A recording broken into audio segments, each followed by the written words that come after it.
行了，这个危险了，这个危险了，这个不行了，手拿起来已经没有机会了。视频中正在疯狂暴打中国选手的家伙，正是连邱建良都不敢惹的荷兰天王阿尔伯特·克劳斯。和他交过手的中国选手，不是被打得满脸挂血，就是被重拳打上担架，当场抬走。巅峰时期更是一夜之间连续击败3名中国选手，无人能挡。而他不只是在中国擂台难寻敌手，即使在国际擂台也是神挡杀神，佛挡杀佛。就连大名鼎鼎的泰拳4大天王也都曾是他的手下败将。他曾在媒体面前这样评价中国拳坛：中国拳坛在我的眼里就是个笑话，其实和小孩打架没什么区别。我在中国打拳无非就是为了多赚点钱，因为打中国拳手实在是太轻松了。面对荷兰拳王的嚣张态度，中国解放军拳王周志鹏偏偏不信邪，准备好了棺材，要和他一决生死。好，观众朋友们，欢迎收看本场比赛这一场非常精彩的中荷大战。中国解放军拳王周志鹏大战荷兰不败拳王克劳斯。好，比赛已经开始，我们仔细看红色拳套便是周志鹏啊，32岁啊，也就31周岁。周志鹏是我们中国解放军81拳击队的拳王啊，实力非常的厉害。而这场比赛，周志鹏做了一件令所有人感到非常牛的事儿。观众朋友们，他赛前准备好了棺材，你没有听错啊，他买好了棺材，要和阿尔伯特·克劳斯一决生死。那这个行为也是把对手呢吓了一跳。哈哈，这个买棺材和对手打比赛这件事儿啊，有一个人当初这么干过，他是谁呢？加拿大拳王剃刀拉多克啊，当时和泰森打比赛，买好了棺材啊。今天周志鹏也是复刻了这件事情。好，蓝方选手蓝色拳套，他便是阿尔伯特·克劳斯。来华6年未尝一败，打了30多场比赛，哇吼，实力强劲，我们不得不承认。但是他呢，有点太嚣张了。说打中国选手太简单了，完全就是来挣钱的啊，挣点零花钱，也不在乎对手是谁啊，反正是个中国人，他就敢打。不是一个搏击时代，克劳斯应该成名更早得多。没错，你刚才看到这个周志鹏啊，以及重击打中的这个克劳斯。其实双方这个风格还是很相近的啊，因为周志鹏曾经是这个拳击队冠军啊，拿到过世界军人拳击联合会的冠军。那么据我了解，这克劳斯实际上他从10年到现在开始，有正式参加过5场职业拳击比赛，在德国，而且他上一场比赛是10月份，击败了一场最近击败了一个有过48场职业经历的，当然是这个胜少。富多的这种选手，那由此可见，其实他这种拳击能力还是很强的啊，也是非常强的。好，第一回合还有1分钟的时间，马上结束了。实际上这场比赛我们看周志鹏啊，完全没有紧张，可以说啊，时时刻刻在和对方去顶牛啊，正面去打。周志鹏实际上他有勇气是很正常的，因为他之前啊打过一些个不是人类的对手。怎么讲啊？他击败过崔洪万。身高2米18的韩国巨人，所以说啊，打克劳斯完全没有畏惧。但至于买棺材这件事儿呢，是想告诉对手啊，我的决心，我今天啊就是奔着和你一决生死来的。好漂亮，哇吼吼，真是不怕对手，的确是打出了我们中国解放军战士呢该有的血性。获得了时间。觉得克劳斯今天好像状态好像稍微慢了一些，有一点慢热，慢热。但是据我所知，其实克劳斯已经在广州训练了1个月，他应该没有对场地的不适应。好，观众朋友们，比赛第1回合已经结束，周志鹏今天的表现真的是非常的不错。之前的中国选手打这个阿尔伯特·克劳斯啊，大部分都是1回合就被秒杀了。而这场比赛，周志鹏和对方呢打的是有来有回啊，难分难解，说明周志鹏的确有实力。包括我们看这个精彩回放啊，都是周志鹏的，你看出拳更多，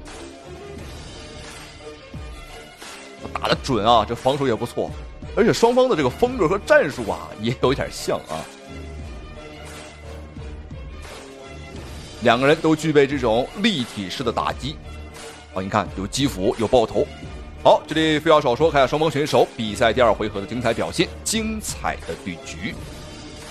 看一下周志鹏第2回合，这个热身完毕之后啊，表现怎样？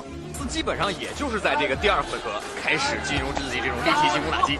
对，第1回合更多时候是试探，心里有底的这种有经验的老选手，通常都会对如果没交过手的选手都会在第一回合进行试探啊，一个掌握啊。我在这个赛前呢，就是见到周志鹏，我问他你现在状态怎么样？周志鹏说现在身体啊就像有炸弹在里边存着一样。他说我现在就尽量再静起来，让自己把所有的这个力量都爆发在擂台上。确实今天志鹏的表现确实也不错。刚才这个克劳斯这个击打的部位有点不准啊，打到这后脑，裁判提示了他一下。我相信他不是有意为之。没收住。我们看到克劳斯这种强点的选择啊，只要周志鹏把手抱起来，马上就对两肋进行打击。好，而且克劳斯这个防守非常严密。对。在近距离两人对攻的时候，他那个上勾拳啊，对周志鹏腹部打的应该还是很重的。刚才那两下。第二回合，观众朋友们看双方的这个交手的确是越打越有感觉了，尤其周志鹏，我们看各种拳法，各种的重拳，哦呦，哈哈，追着克劳斯打，哦呦，把自己打倒了，这还真是头一位啊，敢追着克劳斯打的。可能您不知道啊，这个泰拳四大天王波球都是克劳斯的手下败将。中国选手已经上了很高一个档次了。是的呀，对战天王级的人物克劳斯啊，以前是不敢想象的能打出这种局面。那王老师，您觉得现在我们中国选手为什么突然这么快的能提高一个这么高的档次？我觉得还是一个这种赛事的平台提供了一个这样赛事的平台一个经验啊，包括一个氛围。包括我们现在的训练条件，包括引进的一些国外的一些训练技术种种原因，包括现在呢，主要是一个运动员的态度上，心得上有一个非常大的提高，还有一个就是对自由搏击的理解，我觉得更深了。现在慢慢的，由于我们这个 WF 的这个平台的产生啊，也让更多的观众或者更多的选手走进了这个自由搏击的这种训练和比赛当中了。是的。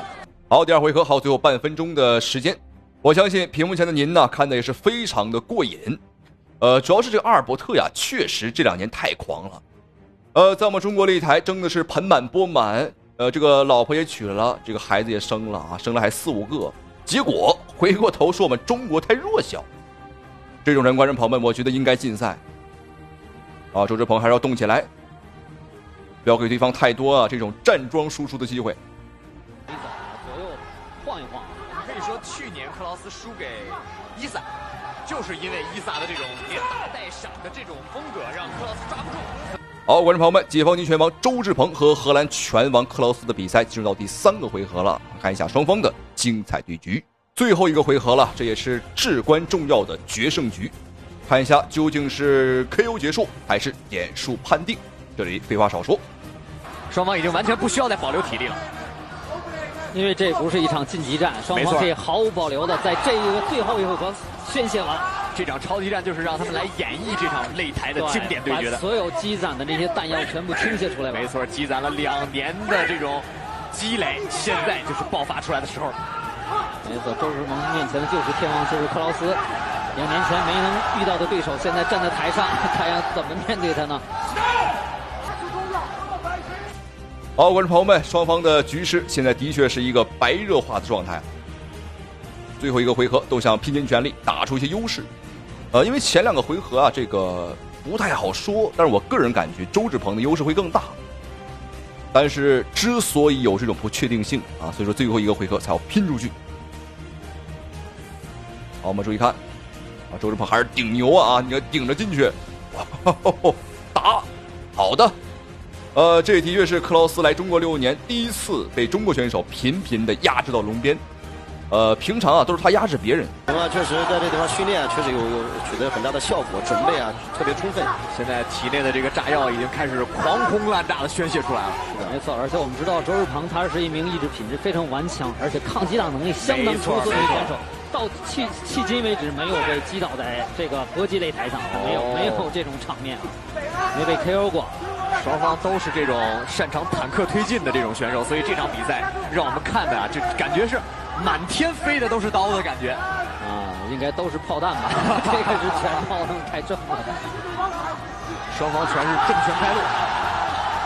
我更希望他们有加持。我觉得在这个切合于3场的综合来说，3局的综合来说，我觉得志鹏今天发挥的不错。对，况且在得点上，在这种场上的进攻的这种综合把控。好，观众朋友们，双方的比赛终于结束，大战了3个回合。好，我们看两人都是举起了双手啊，认为自己呢打得都不错啊。但是我个人感觉啊，这个周志鹏今天的表现那的确太牛了，打出了血性啊，打出了中国军人啊该有的气势啊，主要是不怕也不怂。那之前的很多中国选手在面对克劳斯之前啊，心理上就已经输了，而周志鹏今天就是抱着要一决生死的心态来的啊，所以说呢。打出这么好的表现。 Judge 1 scores the bout 29-28. Judge 2 sees it 29-28. And Judge 3 has it 29-28. For your winner in the red corner, Zhou Jipeng. 比赛结果，双方胜，周志